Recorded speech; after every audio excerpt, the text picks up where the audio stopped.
सत श्री अकाल जी, स्वागत है आप सभी का मेरे चैनल जीत कोड में। और आज की इस वीडियो में हम बात करने जा रहे हैं looping statements in Kotlin programming language के बारे में। सो विदाउट टाइम वेस्टिंग के वीडियो को स्टार्ट करते हैं। प्रीवियस वीडियो में हमने कंडीशनल स्टेटमेंट्स के बारे में बात की थी। इफ स्टेटमेंट क्या होती है, एल्स स्टेटमेंट क्या होती है, एल्स इफ क्या होता है, और साथ ही साथ हमने बात की थी व्हेन स्टेटमेंट के बारे में। अगर आपने प्रीवियस वीडियो अभी तक नहीं देखी तो डिस्क्रिप्शन में प्लेलिस्ट का लिंक है, वहां से आप प्लेलिस्ट को स्टार्टिंग से स्टार्ट कर सकते हैं ताकि आप कॉटलिन प्रोग्रामिंग लैंग्वेज को बेसिक से सीख सकें अगर आप एक बिगिनर हैं। इस वीडियो में हम बात करेंगे लूपिंग स्टेटमेंट्स के बारे में। लूपिंग स्टेटमेंट्स होती क्या है, कौन कौन से लूप्स कॉटलिन प्रोग्रामिंग लैंग्वेज में हमारे पास आते हैं, और साथ ही साथ हम दो और स्टेटमेंट्स के बारे में बात करेंगे। विदाउट टाइम वेस्टिंग के डिस्कशन को स्टार्ट करते हैं। और सबसे पहले हम ये देख लेते हैं कि लूपिंग स्टेटमेंट्स होती क्या है। अब जब हमने किसी ब्लॉक ऑफ कोड को बार बार रिपीटेडली एग्जीक्यूट करना होता है तब हम यूज करते हैं लूप्स को। मींस की लूपिंग स्टेटमेंट्स को हम तब यूज करते हैं जब हमने किसी पर्टिकुलर ब्लॉक ऑफ कोड को बार बार एग्जीक्यूट करना होता है, मींस की रिपीट करना होता है, तब हम यूज करते हैं लूपिंग स्टेटमेंट्स को। अब लूपिंग स्टेटमेंट्स में हमारे पास टोटल 3 लूप्स आते हैं कॉटलिन प्रोग्रामिंग लैंग्वेज में। सबसे पहला आता है व्हाइल लूप, दूसरा है डू व्हाइल लूप और तीसरा है फॉर लूप। इन तीनों लूप्स को अच्छे से डिस्कस करेंगे ताकि आपको कोई भी कंफ्यूजन ना रहे। और साथ ही साथ हम बोर्ड के ऊपर एक छोटा सा प्रोग्राम राइट करके एग्जांपल भी डिस्कस करेंगे। और एट द एंड, जैसे कि आपको पता है पहली वीडियोस में भी हम एक प्रैक्टिकल सेशन रखते हैं, उसमें जो भी हमने डिस्कस किया होता है उसे हम प्रैक्टिकली इंप्लीमेंट करते हैं। इस वीडियो में भी हम एंड में जो भी डिस्कस करेंगे उसको प्रैक्टिकली इंप्लीमेंट करके देखेंगे। सबसे पहले हम स्टार्ट करते हैं व्हाइल लूप के साथ। फर्स्ट है हमारा व्हाइल लूप। अब ये जो व्हाइल लूप है ये लूपिंग स्टेटमेंट की फर्स्ट टाइप है, मींस की ये पहला लूप है व्हाइल लूप। ये जो लूप है इसे स्टार्टिंग नहीं पता होती, इसे सिर्फ एक कंडीशन दी जाती है और जब तक वो कंडीशन ट्रू रहती है तब तक ये व्हाइल लूप अपना काम करता रहता है। मींस कि इसके ब्लॉक में हमने जो भी राइट किया होता है वो रिपीटेडली एग्जीक्यूट होता ही रहता है। इसका सिंटेक्स क्या है, व्हाइल लूप को इंप्लीमेंट करने के लिए हम कीवर्ड यूज करते हैं व्हाइल, और इसकी पैरेंथेसिस में हम कंडीशन राइट कर देते हैं और यहां से हम इसके ब्लॉक को राइट कर देते हैं। और जो भी हमने इस व्हाइल लूप से करवाना होता है, मींस की जो भी हमने बार बार रिपीट करवाना है वो हम इस पूरे ब्लॉक में राइट कर देते हैं। मींस की जो स्टेटमेंट्स हैं हमारी जिसको कि हमने रिपीट करवाना है वो हम यहां पर राइट करते हैं, इस ब्लॉक के अंदर राइट करते हैं। अब जब तक ये कंडीशन ट्रू रहेगी, मींस की जब तक ये कंडीशन ट्रू रहेगी तब तक ये जो व्हाइल लूप है इसके ब्लॉक में जो भी राइट किया गया है उसे एग्जीक्यूट करवाता रहेगा बार बार। इसकी जो एग्जीक्यूशन है वो कैसे होती है, सबसे पहले व्हाइल लूप चलता है, कंडीशन चेक होती है, अगर तो कंडीशन ट्रू है तो इस ब्लॉक को एक बार एग्जीक्यूट कर दिया जाता है, फिर से यही कंडीशन चेक होती है, अगर फिर से ये कंडीशन ट्रू है तो फिर दूसरी बार इस ब्लॉक को एग्जीक्यूट कर दिया जाता है। फिर से ये जो एग्जीक्यूशन है ये फिर से व्हाइल से स्टार्ट होती है, कंडीशन चेक होती है, अगर कंडीशन ट्रू है तो ये जो व्हाइल लूप है ये फिर से एग्जीक्यूट हो जाता है। जब तक ये कंडीशन ट्रू है तब तक ये व्हाइल लूप एग्जीक्यूट होता ही रहेगा। जब ये कंडीशन फॉल्स हो जाएगी उसी टाइम के ऊपर ये जो व्हाइल लूप है ये एग्जिट हो जाएगा और हमारे प्रोग्राम की जो एग्जीक्यूशन है वो आ जाएगी इस व्हाइल लूप के बाद में। ठीक है, ये जो कंडीशन है इसी के ऊपर लाई करता है हमारा व्हाइल। इसकी एक हम सिंपल सी एग्जांपल राइट करते हैं प्रोग्राम फॉर्म में ताकि आपको अच्छे से पता चल सके कि व्हाइल लूप को इंप्लीमेंट कैसे करना है। और एग्जांपल बहुत ही सिंपल है, हम एक ऐसा प्रोग्राम राइट कर रहे हैं जो कि 1 से लेकर 5 तक काउंटिंग प्रिंट करवाए। 1 to 5 हमने काउंटिंग को प्रिंट करवाना है यूजिंग व्हाइल लूप। इसके बारे में अब हम एक एग्जांपल राइट करते हैं। अब जैसे कि हमने पहले डिस्कस किया कि व्हाइल लूप को पता नहीं होता कि उसने स्टार्ट कहां से होना है, उसके पास सिर्फ एक कंडीशन होती है और जब तक वो कंडीशन ट्रू है तब तक व्हाइल लूप चलता रहेगा। इसी के बेस के ऊपर हम एक छोटा सा प्रोग्राम राइट करते हैं जो कि 1 से लेकर 5 तक काउंटिंग प्रिंट करवाएगा कॉटलिन प्रोग्रामिंग लैंग्वेज में। प्रोग्राम को स्टार्ट करते हैं। सबसे पहले हमारा जो मेन फंक्शन स्टार्ट होगा क्योंकि जो एग्जीक्यूशन है वो मेन फंक्शन से ही स्टार्ट होती है। यहां पर हम एक वेरिएबल बनाएंगे where i = 1। अब ये जो वेरिएबल है इसी के ऊपर ही हम कंडीशन को फ्रेम करेंगे क्योंकि व्हाइल लूप को ये नहीं पता कि उसने स्टार्ट कहां से होना है, उसके पास एक कंडीशन ही है। इस वेरिएबल के ऊपर ही हम कंडीशन को फ्रेम करेंगे। कंडीशन कैसे हमने राइट करनी है, कंडीशन हम सिंपली राइट करेंगे व्हाइल, और अब हम यहां पर कंडीशन राइट करेंगे कि ये जो लूप है ये तब तक चलता रहे जब तक i की वैल्यू छोटी है या इक्वल टू है 5 के। मींस कि जब तक i की वैल्यू 5 से छोटी है या 5 के इक्वल है तब तक ये व्हाइल लूप चलेगा। जब ही i की वैल्यू 6 हो गई तो ये जो व्हाइल लूप है ये अपनी एग्जीक्यूशन बंद कर देगा। सो यहां पर भी हमने कंडीशन राइट की है यूजिंग द कंडीशनल ऑपरेटर्स, ठीक है। सो अब हमने इस व्हाइल लूप की कंडीशन को तो राइट कर दिया, मींस कि जब तक ये कंडीशन ट्रू होगी तब तक ये एग्जीक्यूट होता रहेगा। लेकिन एग्जीक्यूट करवाना क्या है, इससे हमने क्या करवाना है वो हम इस ब्लॉक में राइट कर देंगे। हमने सिंपली क्या करवाना है, 1 से लेकर 5 तक काउंटिंग की प्रिंट करवानी है। सो हमने बेसिकली इस आई की वैल्यू को प्रिंट करवाना है, क्योंकि हमने आई वेरिएबल के ऊपर ही कंडीशन को फ्रेम किया है। सो हमने सिंपली प्रिंट करवाना है, प्रिंट एलन भी करवा लेंगे आई। एलन क्यों करवाया, क्योंकि पहला नंबर प्रिंट होकर एक न्यू लाइन में नेक्स्ट नंबर हमारा आ जाएगा। सो ये है एक छोटी सी एग्जांपल व्हाइल लूप की, लेकिन इसमें एक बहुत बड़ी गलती है, और वो जो गलती है वो अगर हमने यहां पर करेक्ट नहीं की तो ये जो हमारा व्हाइल लूप है ये चलता ही जाएगा। वो गलती अगर आपने फ्रेम कर ली है तो वेल एंड गुड, अगर आपने नहीं की तो अभी हम उसको डिस्कस करते हैं जब हम इसकी एग्जीक्यूशन देखेंगे। सो व्हाइल लूप हमने यहां पर राइट कर दिया, मेन फंक्शन को भी हम यहां पर बंद कर देते हैं। अब हम इस प्रोग्राम को one by one, statement by statement execute करते हैं। सो यहां पर मैं आउटपुट राइट करता जाऊंगा। स्टार्ट करते हैं। सबसे पहले हमने ये जो सारा कोड है ये अपने मेन फंक्शन में राइट किया है। सबसे पहले क्या होगा कि मेमोरी में एक आई नाम का वेरिएबल बनेगा जिसमें वैल्यू आ जाएगी 1। अब आई वेरिएबल बन गया, उसके बाद एग्जीक्यूशन होगी इस व्हाइल लूप की। व्हाइल लूप की एग्जीक्यूशन कैसे होती है, सबसे पहले कंडीशन चेक होती है। कंडीशन क्या है, आई की वैल्यू छोटी होनी चाहिए या इक्वल होनी चाहिए 5 से। यहां पर कंडीशन जो है वो ट्रू हो चुकी है, क्योंकि आई की वैल्यू यहां पर हमारे पास है 1। सो कंडीशन ट्रू है। कंडीशन ट्रू होते ही ये जो व्हाइल लूप है ये अपनी एग्जीक्यूशन करेगा, मींस कि अपने आप को चलाएगा। सो हमने इससे क्या करवाना है, इससे सिंपली हमने एक आई की वैल्यू ही प्रिंट करवानी है आउटपुट में। सो आई की वैल्यू यहां पर 1 है, सो हमारी आउटपुट में एक बार जो 1 है वो प्रिंट हो जाएगा। लेकिन हमने जैसे पहले डिस्कस किया कि जब ये जो व्हाइल लूप है ये एग्जीक्यूट हो जाता है, ये फिर से इसी कंडीशन को चेक करता है, क्योंकि इसने बार बार रिपीटेडली एग्जीक्यूट होना है। सो फिर से इस लाइन को प्रिंट करवाने के बाद फिर से हमारा जो प्रोग्राम की एग्जीक्यूशन है वो आ जाएगी इस कंडीशन के ऊपर, मींस कि फिर से कंडीशन चेक होगी। अब कंडीशन क्या है कि ये व्हाइल लूप तभी चलेगा जब आई की वैल्यू छोटी है या इक्वल टू है 5 के। तो ये तो फिर से ट्रू है, क्योंकि आई की वैल्यू तो 1 नहीं है, हमने आई की वैल्यू को तो चेंज ही नहीं किया। सो आई की वैल्यू 1 है, ये फिर से 1 को प्रिंट करवा देगा। और फिर से यहां पर क्या होगा, फिर से कंडीशन चेक होगी, फिर से आई की वैल्यू सेम ही है, फिर 1 को प्रिंट करवा देगा। सो ऐसा करते करते ये जो हमारा व्हाइल लूप है ये एंड ही नहीं होगा, क्योंकि हमने यहां पर जिस वेरिएबल के ऊपर ये कंडीशन फ्रेम की है उसको तो हमने अपडेट ही नहीं किया। सो यहां पर अपडेट करना बहुत ही जरूरी है।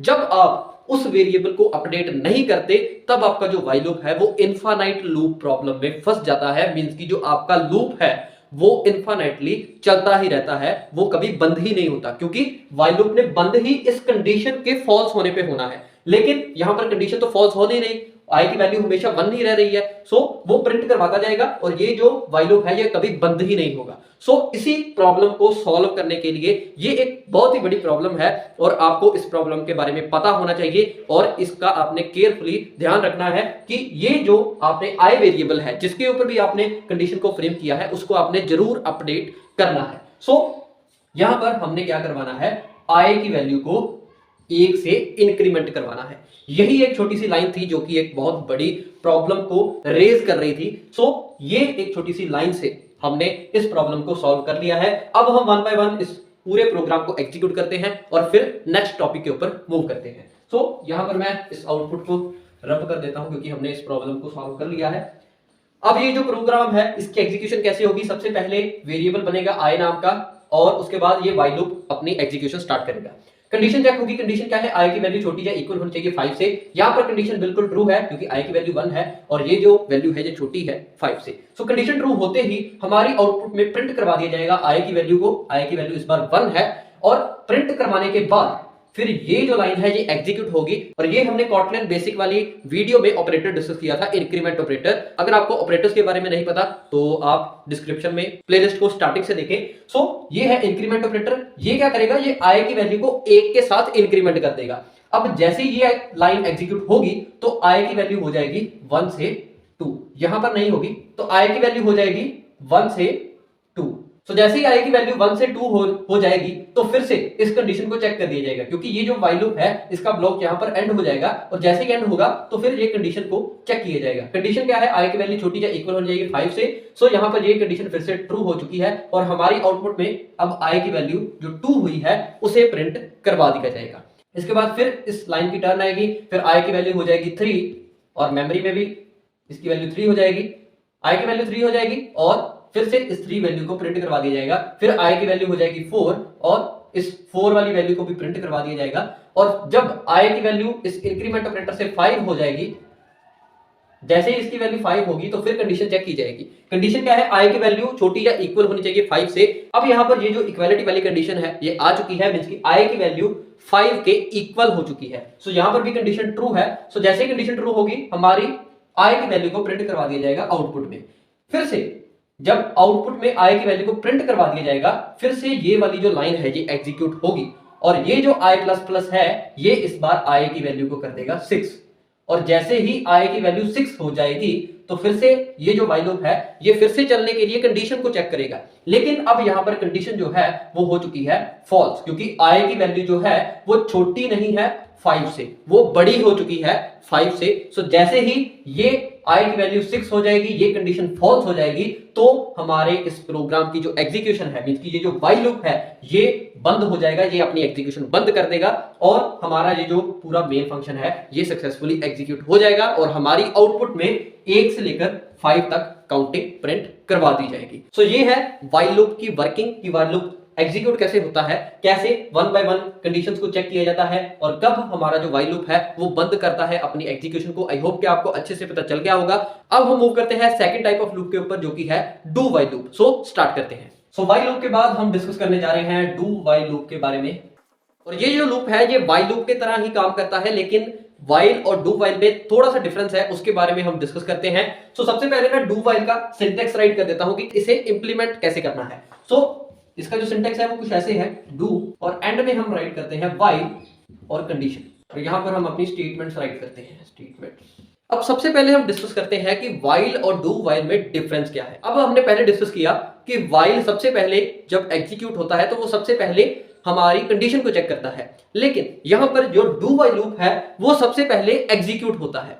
यही डिफरेंस है, while जो है वो चलने से पहले कंडीशन चेक करता है, लेकिन जो डू while है वो सबसे पहले एग्जीक्यूट होता है। यही इसमें डिफरेंस है। सो यहां पर जो डू while लूप है वो एक ऐसा लूप है जो कि एक बार चलेगा ही चलेगा, चाहे उसकी कंडीशन फॉल्स क्यों ना हो। मींस कि जब इसकी कंडीशन फॉल्स होगी तो भी डू while लूप एक बार जरूर चलेगा, क्योंकि ये पहले कंडीशन को चेक करता ही नहीं है, ये एंड में आकर कंडीशन को चेक करता है। यही डिफरेंस है while और डू while में। सो while में हमने देखा कि सबसे पहले while जो है वो कंडीशन चेक करता है, लेकिन यहां पर आप देख सकते हैं कि जो हमने डू while लूप में कंडीशन लगाई है वो सबसे एंड में लगाई है, ठीक है।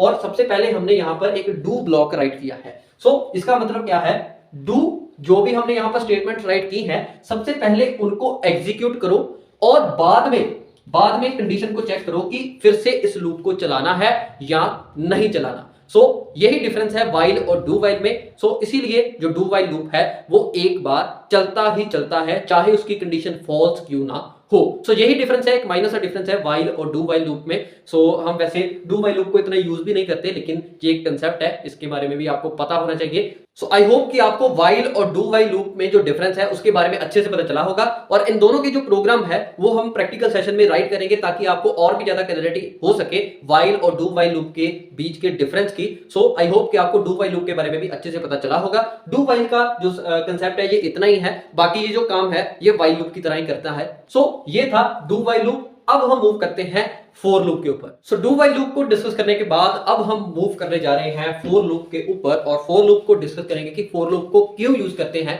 और कैसे यूज कर सकते हैं। अब अगर आपने कॉटलिन बेसिक वाली वीडियो देखी होगी तो वहां पर मैंने आपको एक डेटा टाइप बताई थी जो कि थी स्ट्रिंग।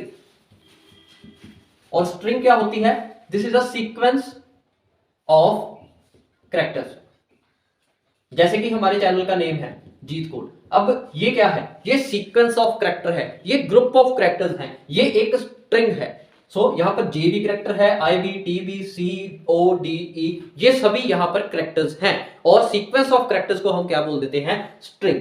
अब यहां पर अगर हमने इस स्ट्रिंग को ट्रैवर्स करना है, मींस कि ट्रैवर्स करने का क्या मतलब होता है, प्रोसेस करना। अब प्रोसेस करने का क्या मतलब है, प्रोसेस करने का मतलब ये है कि हमने इस स्ट्रिंग के हर एक एलिमेंट के ऊपर विजिट करना है, मींस कि हर एक एलिमेंट को हमने देखना है, हमने हर एक एलिमेंट को विजिट करना है। सो ये है ट्रैवर्सिंग। अब अगर हमने इस स्ट्रिंग को ट्रैवर्स करना है, इसके हर एक एलिमेंट के ऊपर विजिट करना है, तो वैसा करने के लिए हम यहां पर यूज करेंगे फॉर लूप को। तो जो फॉर लूप है वो यहां पर एक ऐसा लूप है जिसे कि स्टार्टिंग पॉइंट भी पता होता है और उसे एंडिंग पॉइंट भी पता होता है, मींस कि हम इसे एक रेंज देते हैं। जब हमें पता हो कि हमने कहां से स्टार्ट करना है, कहां पर हमने एंड करना है, तब हम यूज करते हैं फॉर लूप को। लेकिन अगर हम व्हाइल लूप के बारे में बात करें तो व्हाइल लूप एक कंडीशन के ऊपर ही लाई करता है। जब तक वो कंडीशन ट्रू होगी तब तक वो एग्जीक्यूट होता रहेगा, जब वो कंडीशन फॉल्स होगी तब ही वो बंद होगा। सो जो व्हाइल लूप है वो लाई करता है एक कंडीशन के ऊपर। उसे नहीं पता कि उसने स्टार्ट कहां से होना है, उसे नहीं पता उसे एंड कहां पे होना है। जब तक वो कंडीशन ट्रू है वो चलता जाएगा, जब वो कंडीशन फॉल्स हो जाएगी तो वो बंद हो जाएगा। लेकिन फॉर लूप में हम इसको एक सीक्वेंस दे देते हैं, हम इसको एक रेंज दे देते हैं कि ये तुम्हारी स्टार्टिंग पॉइंट है, ये तुम्हारा एंडिंग पॉइंट है, यहां तक तुमने एग्जीक्यूट होना है। सो बेसिकली एक रेंज में कोड को रिपीट करवाने के लिए हम यूज करते हैं फॉर लूप। जब मैं इसकी एग्जांपल आपको दूंगा तब आपको और भी अच्छे से पता चलेगा। तो सबसे पहले मैं यहां पर एक छोटी सी एग्जांपल राइट कर देता हूं जिसे देखकर आपको फॉर लूप के कांसेप्ट के बारे में अच्छे से क्लैरिटी हो जाएगी। तो सबसे पहले मैं यहां पर एक स्ट्रिंग वेरिएबल बनाता हूं s नाम का, और इसमें हम अपने चैनल का जो नेम है उसे स्टोर करवा देते हैं। अब ये हमने एक स्ट्रिंग s नाम के वेरिएबल में स्टोर करवा दी है। अब हमने क्या करना है कि इस स्ट्रिंग को ट्रैवर्स करना है। j के ऊपर एक बार जाना है, फिर i के ऊपर, फिर t के ऊपर, फिर c के ऊपर, फिर o के ऊपर, फिर d के ऊपर, फिर e के ऊपर। अगर हम यहां पर सिंपली प्रिंट s कर दें तो ये तो पूरी की पूरी स्ट्रिंग को प्रिंट करवा देगा। हमने ये नहीं करना, हमने हर एक एलिमेंट को ट्रैवर्स करना है। हमने हर एक एलिमेंट को एक एक लाइन में प्रिंट करवाना है, मींस कि J I T C O D E। सो कुछ इस तरीके से हमने आउटपुट लेकर आनी है, हमने इस स्ट्रिंग को ट्रैवर्स करना है। सो वैसा करने के लिए हम यहां पर यूज करेंगे फॉर लूप। फॉर लूप को लगाने के लिए हम कीवर्ड यूज करते हैं फॉर, और सिंपली यहां पर पैरेंथेसिस में राइट करेंगे I in S। अब यहां पर ये मैंने क्या राइट कर दिया, ये जो I है ये है एक वेरिएबल, और ये जो S है ये है हमारा ये वाला स्ट्रिंग। ये जो स्ट्रिंग है ये हमने फॉर लूप में दे दी। अब हमने यहां पर क्या बता दिया कि I in S, for I in S means कि हमने फॉर लूप को एक सीक्वेंस दे दिया है जिसका स्टार्टिंग पॉइंट J है और एंडिंग पॉइंट है E। सो यहां पर क्या होगा कि JITCOD में सबसे पहली जो आइट्रेशन है, अब आइट्रेशन क्या है, आइट्रेशन जब हमारा लूप चलता है, जैसे पहली बार चला तो उसे फर्स्ट आइट्रेशन बोलते हैं, फिर एक बार चला उसे सेकंड आइट्रेशन बोलते हैं, फिर एक बार चला उसे थर्ड आइट्रेशन बोलते हैं। तो ये होती है आइट्रेशन। अब यहां पर क्या होगा कि हमने यहां पर बोल दिया है I in S। अब ये जो I वेरिएबल है इसकी वैल्यू सबसे पहली हो जाएगी J। फर्स्ट आइट्रेशन में I की जो वैल्यू है वो हो जाएगी J, और हमने इस फॉर लूप में राइट कर दिया है प्रिंट कीजिए I की वैल्यू को। सो यहां पर जो I की वैल्यू है वो J हो चुकी है, सो हमारी आउटपुट में आ जाएगा J। अब सेकंड आइट्रेशन, फिर से आइट्रेशन चलेगी और अब जो I वेरिएबल है वो चला जाएगा नेक्स्ट कैरेक्टर के ऊपर। अब I की वैल्यू हो चुकी है I, सो फिर से हमारी आउटपुट में प्रिंट करवा दिया जाएगा I। अब यहां पर क्यों करवा दिया, क्योंकि हमने यहां पर प्रिंट मेथड यूज किया है, हमने प्रिंट एलन मेथड यूज नहीं किया, हम एलन को ही यूज करते हैं ताकि हमें अच्छे से पता चल सके। सो अब I की वैल्यू हो चुकी है I। अब थर्ड आइट्रेशन में क्योंकि ये जो लूप है सो इसे रिपीट होना है और इसे पता है स्टार्टिंग पॉइंट क्या है, एंडिंग पॉइंट क्या है। सो इसने J से स्टार्ट किया, सबसे पहले I की वैल्यू की J, और अब ये 1 बाय 1 आगे आगे मूव करता जाएगा हर एक आइट्रेशन में। अब टर्न आएगी थर्ड आइट्रेशन की, और जब भी थर्ड आइट्रेशन होगी तो I की वैल्यू हो जाएगी T, और जैसे ही I की वैल्यू T हुई तो हमने इस फॉर लूप से क्या करवाना है, सिंपली I की वैल्यू को प्रिंट करवाना है, तो ये I की वैल्यू को प्रिंट करवा देगा। अब फिर से फोर्थ आइट्रेशन में I की वैल्यू हो जाएगी C, और यहां पर C प्रिंट हो जाएगा, फिर से I की वैल्यू हो जाएगी O, और यहां पर O प्रिंट हो जाएगा, और फिर से I की वैल्यू हो जाएगी D, और यहां पर D प्रिंट हो जाएगा, और फिर से I की जो वैल्यू है वो हो जाएगी E, और यहां पर E प्रिंट हो जाएगा, और हमारा जो फॉर लूप है वो एंडिंग पॉइंट के ऊपर पहुंच चुका है। यहां पर आकर हमारा जो फॉर लूप है वो अपनी एग्जीक्यूशन बंद कर देगा। अब ये जो I है हम आइटरेटिव वेरिएबल भी बोल सकते हैं, क्योंकि ये जो वेरिएबल है यही अपनी वैल्यू को बार बार चेंज कर रहा है, यही एक सीक्वेंस में अपनी वैल्यू को स्टार्टिंग से लेकर एंडिंग तक लेकर जा रहा है। सो आई होप कि आपको फॉर लूप के बारे में अच्छे से पता चला होगा। अब ये जो फॉर लूप है जरूरी नहीं है कि स्ट्रिंग के ऊपर ही लगेगा, ये बेसिकली किसी भी सीक्वेंस के ऊपर लग सकता है, जैसे कि एरे है जिसके बारे में हमें अभी तक नहीं पता, हमने उसके बारे में डिस्कशन नहीं की, वो भी हम नेक्स्ट वीडियो में करेंगे। लेकिन एरे भी एक सीक्वेंस होता है, उसमें भी हम फॉर लूप को चला सकते हैं, उसकी वैल्यूज को भी हम ट्रावर्स कर सकते हैं। अब वैल्यूज को ट्रावर्स ही क्यों करना है? सो बेसिकली मान लीजिए हमने तो यहाँ पर सिंपली इस फॉर लूप के ब्लॉक में सिंपली वैल्यू को प्रिंट ही करवाया है, लेकिन मान लीजिए अगर हमने यहाँ पर कोई कंडीशन लगानी है कि अगर i की वैल्यू j हो जाए तो ये कर दीजिए, अगर नहीं हो तो कुछ और आउटपुट में बताइए। सो बेसिकली ट्रावर्सिंग बहुत ही जरूरी है। सो हमने एक सीक्वेंस को ट्रावर्स करने के लिए फॉर लूप को कैसे लगाना है उसके बारे में हमने सीख लिया है। तो जरूरी नहीं है कि ये स्ट्रिंग के ऊपर ही लगना है, ये एरे के ऊपर भी लग सकता है। और अगर हमारे पास कोई सीक्वेंस नहीं है फिर भी हम अपने फॉर लूप को चलाना चाहते हैं, तो वो सीक्वेंस कैसे बनाना है वो हम अब डिस्कस करते हैं। सो ये तो था कि हमारे पास एक सीक्वेंस ऑलरेडी अवेलेबल है, हमारे पास एक स्ट्रिंग थी, हमने उसके ऊपर फॉर लूप लगाया और उसको हमने एग्जीक्यूट करवा दिया। तो इस एग्जांपल को भी हम प्रैक्टिकल सेशन में जरूर इंप्लीमेंट करेंगे, लेकिन उससे पहले हम ये देख लेते हैं कि अगर हमारे पास एक सीक्वेंस है ही नहीं, हम यूज ही फॉर लूप करना चाहते हैं, तो वो कैसे करते हैं। अब हमारे पास कंडीशन ये है कि हमारे पास कोई भी सीक्वेंस नहीं है, हमारे पास कोई भी रेंज नहीं है, हमारे पास कोई भी स्टार्टिंग या एंडिंग पॉइंट नहीं है। हमने सिंपली काउंटिंग प्रिंट करवानी है 1 से लेकर 5 तक यूजिंग फॉर लूप। अब हमने काउंटिंग को प्रिंट करवा लिया व्हाइल लूप को यूज करके, लेकिन हमने फॉर लूप को यूज करके भी काउंटिंग को प्रिंट करवाना है। लेकिन फॉर लूप को अगर चलाना है तो उसे एक सीक्वेंस चाहिए, उसे एक रेंज चाहिए, उसे एक स्टार्टिंग और एंडिंग पॉइंट चाहिए। वो कैसे हम बना सकते हैं, उसके लिए एक छोटा सा कोड स्निपेट राइट करने जा रहा हूं, जिससे आपको अच्छे से पता चल जाएगा कि हम कैसे सीक्वेंस को जनरेट कर सकते हैं, कैसे हम एक रेंज को जनरेट कर सकते हैं। सो कोड स्निपेट है।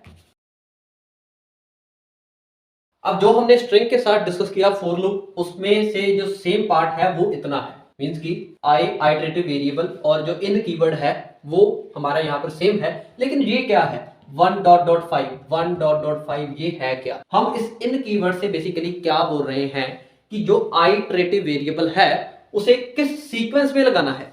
जैसे हमने स्ट्रिंग में राइट किया था आई इन एस, मींस कि एस सीक्वेंस में आई आइटरेटिव वेरिएबल को लगा दीजिए और फॉर लूप उसे ट्रावर्स करेगा।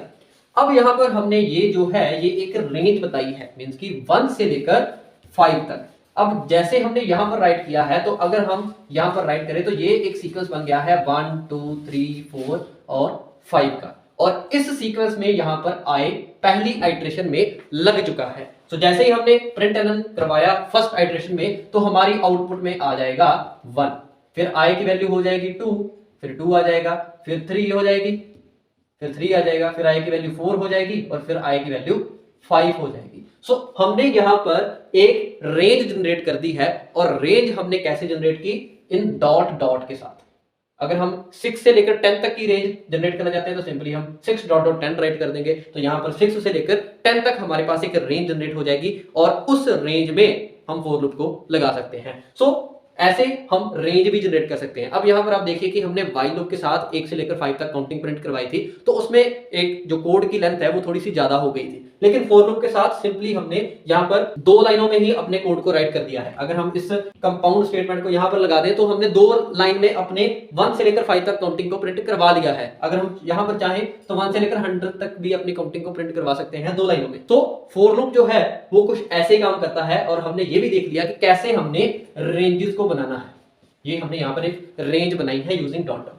सो आई होप कि आपको फॉर लूप के बारे में अच्छे से पता चला होगा, और इस लूप को हम प्रैक्टिकल सेशन में भी इंप्लीमेंट करेंगे, टेंशन ना लीजिए। अगर आपको किसी भी टाइप की कंफ्यूजन है वो आपकी प्रैक्टिकल सेशन में क्लियर हो जाएगी। अब हमने यहां पर तीनों लूप्स को डिस्कस कर लिया। पहले हमने व्हाइल लूप को डिस्कस किया, फिर डू व्हाइल, और फिर हमने फॉर लूप को डिस्कस कर लिया है। अब यहां पर 2 स्टेटमेंट्स हैं जो कि बहुत ही ज्यादा इंपॉर्टेंट है, उनको भी हम डिस्कस करते हैं। सबसे पहले है ब्रेक और दूसरी है कंटिन्यू स्टेटमेंट। सो उनको डिस्कस करके फिर हम प्रैक्टिकल इंप्लीमेंटेशन के ऊपर मूव करते हैं। अब हम डिस्कस करने जा रहे हैं ब्रेक स्टेटमेंट। इसको डिस्कस करने से पहले मैं एक छोटा सा कोड यहां पर राइट कर देता हूं ताकि आपको समझने में आसानी हो। So for I in 1 to 10, और इसे हम यहां पर बंद कर देते हैं अपने फॉर लूप के ब्लॉक को। अब यहां पर मैंने ये स्पेस क्यों छोड़ी है, इसी ब्रेक स्टेटमेंट को समझाने के लिए यहां पर मैंने स्पेस छोड़ी है, और यहां पर अभी एक छोटा सा कोड आएगा और आपको पता चल जाएगा कि ब्रेक स्टेटमेंट होती क्या है। अब यहां पर ये जो फॉर लूप है, अगर हम ब्रेक स्टेटमेंट को ध्यान में ना रखें तो ये जो फॉर लूप है ये हमें आउटपुट देगा 1 से लेकर 10 तक काउंटिंग। आई होप कि आपको पता होगा कि ये 1 से लेकर 10 तक चलेगा और हमारी जो काउंटिंग है 1 से लेकर 10 तक वो आउटपुट में प्रिंट हो जाएगी। लेकिन अगर आपके पास एक ऐसी प्रॉब्लम है, आपको बोला गया है, आपको मैं एक स्टेटमेंट दे देता हूं कि आपने फॉर लूप लगाना है, रेंज बनानी है 1 से लेकर 10 तक, लेकिन जो काउंटिंग है वो मेरे को सिर्फ 1 से लेकर 5 तक ही चाहिए। मींस कि आपने एक फॉर लूप बनाना है जो 1 से लेकर 10 तक चलता है, लेकिन मेरे को जो आउटपुट में काउंटिंग है वो सिर्फ 5 तक ही चाहिए, मुझे ये 6 7 8 9 10 नहीं चाहिए। मींस कि अगर यहां पर हम देखें तो ये जो फॉर लूप है इसका स्टार्टिंग पॉइंट 1 है और एंडिंग पॉइंट है 10, और ये जो फॉर लूप है ये 1 से लेकर 10 तक ही चलेगा, लेकिन इसे हमें 5 के ऊपर रोकना है, इसे हमने खुद 5 के ऊपर बंद करना है। सो वो कैसे करेंगे? बेसिकली जब हमने खुद किसी कंडीशन के ऊपर अपने लूप को बंद करना है, इस लूप से बाहर आना होता है, तो वहां पर हम यूज करते हैं ब्रेक स्टेटमेंट। हम एक सिंपल सी कंडीशन यहां पर बनाएंगे जिससे हमारी जो काउंटिंग है वो 1 से लेकर 5 तक प्रिंट हो जाएगी। वो कंडीशन क्या है? हम सिंपली यहां पर राइट करेंगे if I is equal to 5, then इस ब्लॉक में राइट कर देंगे ब्रेक। लो जी, ये हमने अपने फॉर लूप को बंद कर दिया 5 के ऊपर, लेकिन ये जो फॉर लूप है ये 1 से लेकर 10 तक तो चलता है, लेकिन हमने यहां पर इसको बंद कर दिया 5 के ऊपर ही। सो ऐसा करने से हमारी जो आउटपुट है वो इतनी ही आएगी, 1 से लेकर 5 तक ही आएगी। सो आई होप कि आपको पता चल गया होगा कि जब हमने खुद किसी कंडीशन के ऊपर अपने फॉर लूप को बंद करना होता है, हमने तब यूज करनी है ब्रेक स्टेटमेंट। 1 बाय 1 इस प्रोग्राम को एग्जीक्यूट करते हैं, ताकि अगर आप एक बिगनर हैं आपको और भी अच्छे से पता चल सके, आपके जो बेसिक्स हैं वो और भी अच्छे से बिल्ड हो सके, ताकि आपको आगे कोई भी कंफ्यूजन ना रहे। सो स्टार्ट करते हैं। सो यहाँ पर ये जो फॉर लूप है ये कैसे एग्जीक्यूट होगा? यहाँ पर हमने एक रेंज बना दी है 1 से लेकर 10 तक, और ये जो फॉर लूप है ये सबसे पहले जो i की वैल्यू है वो हो जाएगी 1। जैसे ही i की वैल्यू 1 होगी तो ये जो ब्लॉक है ये एग्जीक्यूट होगा। सो प्रिंट एलन कर दिया जाएगा i की वैल्यू को, i की वैल्यू है पहले 1। सो यहाँ पर हमारा जो 1 है वो प्रिंट हो चुका है। फिर ये कंडीशन चेक होगी if i is equal to 5। अब हमने ये बता दिया, बोल दिया इसको कि i की वैल्यू 5 है, लेकिन यहां पर i की वैल्यू तो 1 है। सो ये जो कंडीशन है ये फॉल्स है, ये ब्लॉक एग्जीक्यूट नहीं होगा। सो जैसे ये ब्लॉक एग्जीक्यूट नहीं होगा, यहां पर इस पूरे फॉर लूप के ब्लॉक का एंड है, तो हमारा फॉर लूप सेकंड आइटरेशन को चलाएगा। अब सेकंड आइटरेशन में i की वैल्यू हो जाएगी 2 और प्रिंट करवा दिया जाएगा 2 को। फिर से ये कंडीशन चेक होगी, क्या i की वैल्यू 5 है? नहीं, तो ये कंडीशन फॉल्स होते ही फिर से थर्ड आइटरेशन चलेगी, i की वैल्यू फिर से प्रिंट हो जाएगी। फिर से इसको चेक किया जाएगा, i की वैल्यू 5 है? नहीं, तो फिर से फोर्थ आइटरेशन, वैल्यू प्रिंट हो जाएगी। फिर से चेक किया जाएगा, क्या i की वैल्यू 5 है? लेकिन i की वैल्यू तो 4 है, तो ये कंडीशन फिर से फॉल्स हो जाएगी। फिर से हमारा जो फॉर लूप है ये मूव कर जाएगा फिफ्थ आइटरेशन के ऊपर, मींस की 1 2 3 4 5 6 7 8 9 10। ये जो हमने रेंज बनाई है जिसमें सबसे पहले i की वैल्यू 1 थी, फिर 2, फिर 3, फिर 4, और फिर अब फिफ्थ आइटरेशन में i की वैल्यू हो चुकी है 5। यहां पर हमारा जो फॉर लूप है ये अभी तक पहुंचा है, तो हमारी इस 5 वैल्यू को प्रिंट तो करवा दिया है, लेकिन अब ये फिर से इस कंडीशन को चेक करेगा। और कंडीशन क्या है? i की वैल्यू क्या 5 के इक्वल है? क्या i की जो वैल्यू है वो 5 है? यहां पर कंडीशन हो चुकी है ट्रू, और जैसे ही कंडीशन ट्रू होगी तो हमने इस इफ ब्लॉक में क्या राइट किया है? ब्रेक। मींस की ये जो फॉर लूप चल रहा है इसको ब्रेक कर दीजिए, तो हमारे प्रोग्राम की एग्जीक्यूशन ब्रेक स्टेटमेंट के बाद सीधी इस फॉर लूप के बाहर आ जाएगी। आगे ये जो फॉर लूप है ये एग्जीक्यूट होगा ही नहीं। सो आई होप कि आपको ब्रेक स्टेटमेंट के बारे में अच्छे से पता चल गया होगा कि कैसे जो ब्रेक स्टेटमेंट है वो एग्जीक्यूट होती है। सो ये बहुत ही इंपॉर्टेंट है, इसके बारे में आपको पता होना चाहिए। और ये जो स्टेटमेंट है इसको हम प्रैक्टिकली भी इंप्लीमेंट करेंगे, और इसके आगे हम नेक्स्ट जो लास्ट स्टेटमेंट है जो कि कंटिन्यू स्टेटमेंट है उसको डिस्कस करते हैं, फिर हम प्रैक्टिकली इंप्लीमेंटेशन के ऊपर मूव करते हैं। ब्रेक स्टेटमेंट को अच्छे से समझने के बाद हम मूव करने जा रहे हैं कंटिन्यू स्टेटमेंट के ऊपर, और कंटिन्यू स्टेटमेंट को अच्छे से डिस्कस करेंगे ताकि हमें कोई भी कंफ्यूजन ना रहे। सो स्टार्ट करते हैं। यहां पर मैं एक सिंपल सा कोड राइट करने वाला हूं, और यहां पर भी हम थोड़ी सी स्पेस छोड़ देते हैं जो कि अभी फिल हो जाएगी कंटिन्यू स्टेटमेंट से, और आपको पता भी चल जाएगा कि कंटिन्यू स्टेटमेंट होती क्या है। अब हम अगर इस फॉर लूप को एग्जीक्यूट करें विदाउट कंटिन्यू स्टेटमेंट तो कैसे एग्जीक्यूट होगा? हमारी आउटपुट आएगी 1 2 3 4 और 5, क्योंकि यहां पर हमने ये जो रेंज दी है ये है 1 2 3 4 और 5। सो 1 बाय 1 आइट्रेशन, यहाँ पर 5 आइट्रेशन चलेंगी और 1 बाय 1 आई की वैल्यू चेंज होगी और हमारी जो आउटपुट है वो आएगी 1 2 3 4 और 5। अब अगर मैं यहाँ पर आपको ये बोलूं कि मेरे को 1 to 5 काउंटिंग तो चाहिए, लेकिन मेरे को ये जो 3 है ये मेरे को मेरी काउंटिंग में नहीं चाहिए, ठीक है। मुझे जो 3 है वो पसंद ही नहीं है, ठीक है। मेरे को ये जो 3 है ये नहीं चाहिए, मेरे को काउंटिंग कैसी चाहिए 1 2 4 और 5, मेरे को 3 चाहिए ही नहीं। सो वैसा करने के लिए हम यहां पर एक कंसेप्ट यूज करेंगे जो कि है कंटिन्यू स्टेटमेंट। अब ये जो कंटिन्यू स्टेटमेंट है ये बेसिकली क्या है कि ये एक आइट्रेशन को स्किप कर देती है लेकिन हमारे फॉर लूप को ब्रेक नहीं करती, क्योंकि जो ब्रेक स्टेटमेंट थी वो तो ब्रेक ही कर देती थी, वो तो हमारे फॉर लूप को आगे देखती नहीं थी, वो बंद ही कर देती थी हमारे फॉर लूप को। लेकिन जो कंटिन्यू है वो क्या करती है कि वो एक आइट्रेशन को स्किप कर देती है लेकिन हमारे फॉर लूप को बंद नहीं करती। सो यहां पर मैंने एक छोटी सी कंडीशन राइट करनी है जिससे हमारी जो काउंटिंग है ये प्रिंट हो जाएगी। लेकिन कंटिन्यू स्टेटमेंट को लगाने के लिए हम इस प्रिंट जो लाइन है इसको बाद में राइट करेंगे। सबसे पहले हम कंडीशन को राइट करते हैं। कंडीशन क्या है कि अगर if i is equals to 3 है तो कंटिन्यू कर दीजिए। सो कंडीशन हमने यहां पर राइट कर दी है if i is equals to 3 then continue, और इसके बाद हम राइट करेंगे प्रिंट लाइन i की वैल्यू। अब कुछ ऐसी आउटपुट लाने के लिए हमने ये जो कोड है इसे राइट कर दिया है, और हमने इस प्रिंट लाइन को क्यों बाद में राइट किया इसके बारे में भी हम अभी डिस्कस करते हैं। लेकिन उससे पहले हम इस पूरे प्रोग्राम को एग्जीक्यूट करके देख लेते हैं कि ये जो प्रोग्राम है ये कैसे इस आउटपुट को प्रिंट करवाएगा। अब सबसे पहले हमारी यहां पर i की वैल्यू हो जाएगी 1, क्योंकि हमने 1 से लेकर 5 तक की रेंज दी है और i की वैल्यू सबसे पहली आइट्रेशन में होगी 1। सो इस कंडीशन को चेक किया जाएगा if i is equals to 3, क्या i की वैल्यू 3 है? नहीं, i की वैल्यू तो 1 है, तो ये कंडीशन फॉल्स हो जाएगी। तो इस कंडीशन के बाद में जो हमने राइट किया है, इफ के ब्लॉक के बाद में जो हमने राइट किया है उसे प्रिंट एग्जीक्यूट करवा दिया जाएगा। सो एग्जीक्यूट क्या किया जाएगा कि प्रिंट लाइन कर दीजिए i की वैल्यू 1 है, 1 प्रिंट हो जाएगा।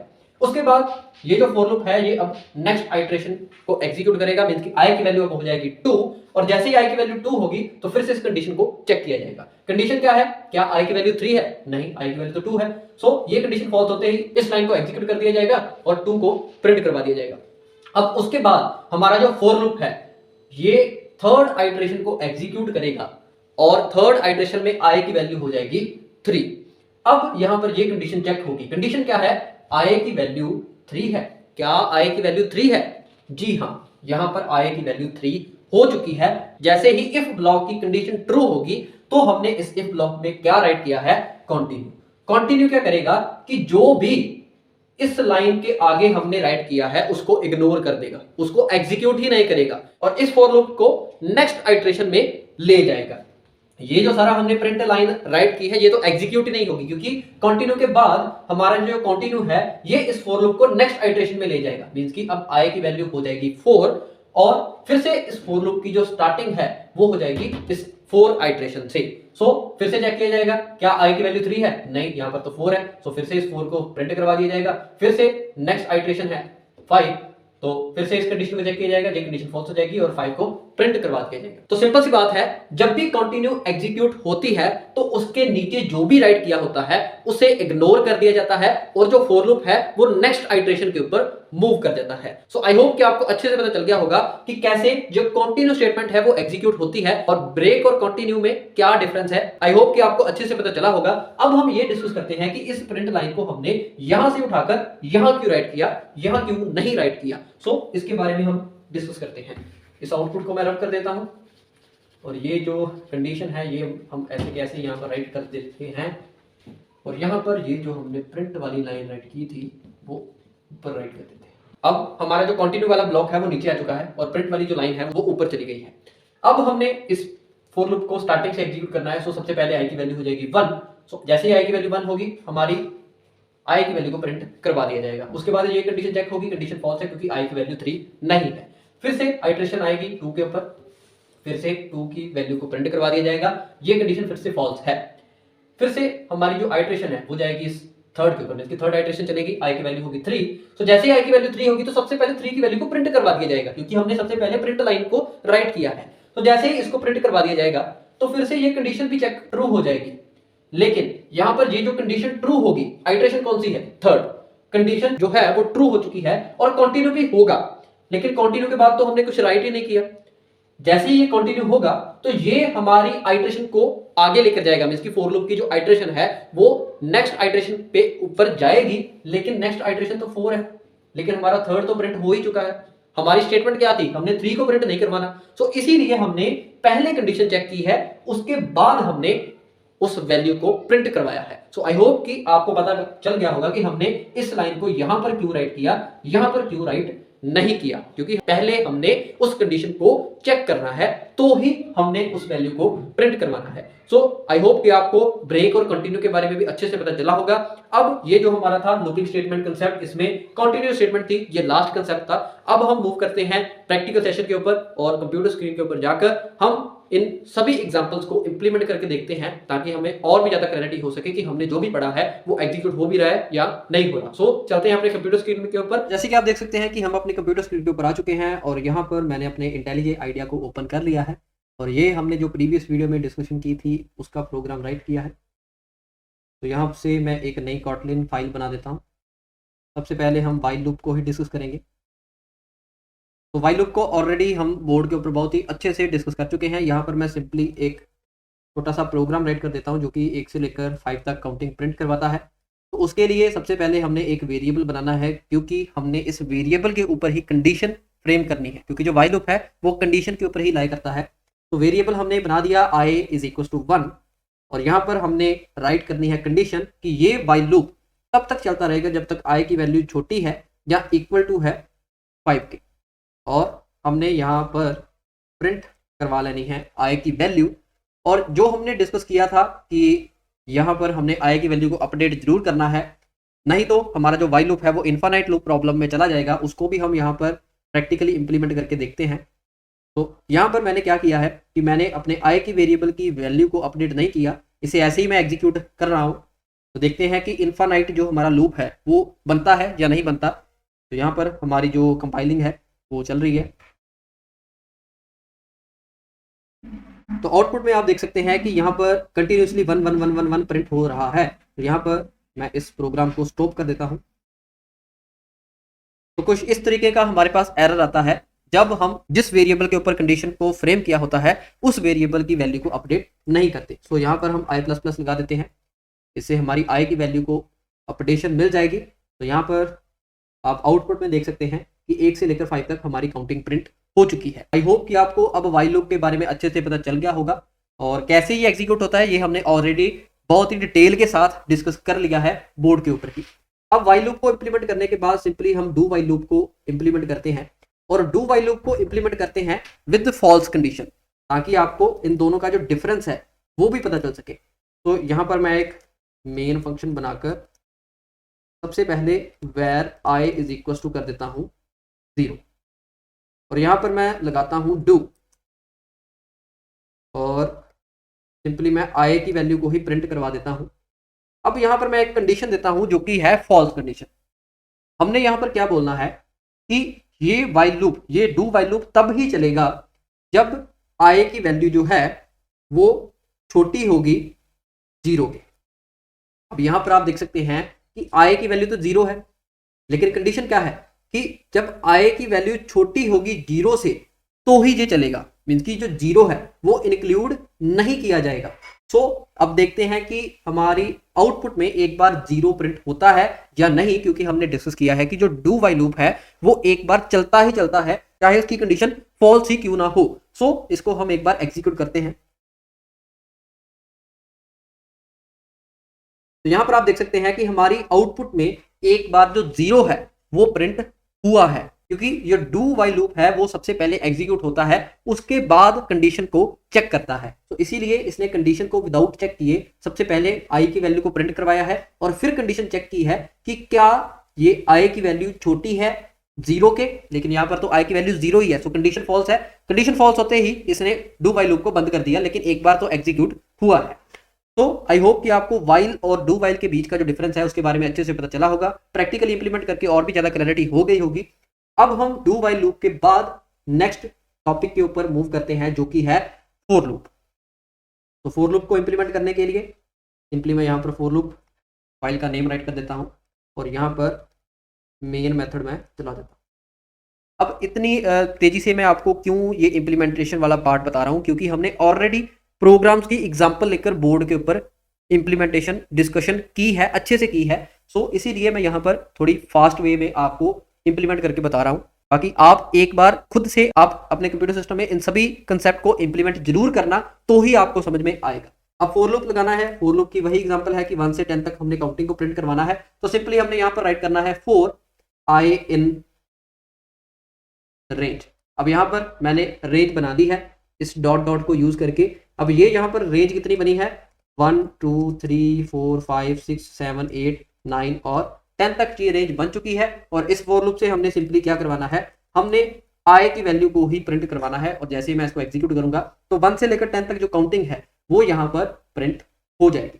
तो यहाँ पर आप देख सकते हैं आउटपुट में 1 से लेकर 10 तक हमारी जो काउंटिंग है वो सक्सेसफुली प्रिंट हो चुकी है। आप चाहें तो यहाँ पर जो रेंज है उसको 100 तक भी लेकर जा सकते हैं। सो 1 से लेकर 100 तक जो काउंटिंग है वो यहाँ पर प्रिंट हो जाएगी। तो यहाँ पर आप देख सकते हैं कि हमारी जो काउंटिंग है वो प्रिंट हो रही है। आप चाहे तो स्टार्टिंग जो पॉइंट है उसे 50 से भी स्टार्ट कर सकते हैं, मीन्स की 50 से लेकर 100 तक को आप काउंटिंग को प्रिंट करवाना है तो वो भी आपकी प्रिंट हो जाएगी। ये जो हमने खुद से रेंज बनाई है डॉट डॉट को यूज करके, आई होप कि आपको पता चल गया होगा। और स्ट्रिंग वाली एग्जांपल को भी हम इसी फॉर लूप में डिस्कस करते हैं। इसको मैं कमेंट कर देता हूं, मेन, और यहां पर मैं एक वेरिएबल बनाता हूं जिसमें कि जीत कोड स्ट्रिंग स्टोर करवा देता हूं। और यहां पर फॉर लूप लगाते हैं फॉर आई इन एस और सिंपली हमने प्रिंट लाइन करवाना है आई को। और जैसे ही मैं इसको एग्जीक्यूट करूंगा तो इस एस स्ट्रिंग के सभी कैरेक्टर्स को हम ट्रावर्स कर सकते हैं। जैसे हमने बोर्ड के ऊपर डिस्कस किया था वैसे ही हमारे पास आउटपुट आ रही है। हमने सबसे पहले जे को ट्रावर्स किया है, फिर आई को, फिर टी को, फिर सी को, फिर ओ को, फिर डी को और एट द एंड ई को। सो आई होप कि आपको अच्छे से पता चल गया होगा कि कैसे हमारा जो फॉर लूप है वो एग्जीक्यूट होता है और कैसे हम इसको इंप्लीमेंट कर सकते हैं। जब हम एरे को डिस्कस करेंगे तब भी हम इस फॉर लूप को ही यूज करेंगे एरे को ट्रावर्स करने के लिए, लेकिन अभी हमने एरे को डिस्कस नहीं किया, इसीलिए मैंने आपको स्ट्रिंग के साथ एग्जांपल लेकर बताया है। अब मैंने आपको बताया था कि हमने ट्रावर्स करना ही क्यों है। बेसिकली अभी तो हम सिंपली यहाँ पर प्रिंट ही करवा रहे हैं वैल्यू को, लेकिन अगर हमने यहाँ पर कुछ ऐसी कंडीशन फ्रेम करनी है कि if i is equal to j, तो प्रिंट करवा दीजिए दिस इज जे। अब हमने यहां पर क्या बोल दिया कि अगर आई की वैल्यू जे कैरेक्टर के इक्वल हो जाती है तो प्रिंट करवा दीजिए दिस इज जे। अब हम इसको एग्जीक्यूट करते हैं तो यहां पर आप देख सकते हैं कि दिस इज जे यहां पर प्रिंट हो चुका है। इसीलिए हमने हर एक कैरेक्टर को ट्रावर्स किया है। हमने अगर किसी एक कैरेक्टर के ऊपर किसी कंडीशन को फ्रेम करना है तो उसी लिए हम एक सीक्वेंस को ट्रावर्स करते हैं। अब यहाँ पर ये जो जे है, ये जो प्रिंट लाइन वाला जे है ये है, लेकिन इसे भी हम एल्स पार्ट में राइट कर देते हैं। अगर आई की वैल्यू जे होगी तो ये चल जाएगा, अगर नहीं होगी तो ये चलेगा। अब ये जो सेकंड वाला जे है ये यहाँ पर एग्जीक्यूट नहीं होगा, यहाँ पर प्रिंट नहीं होगा।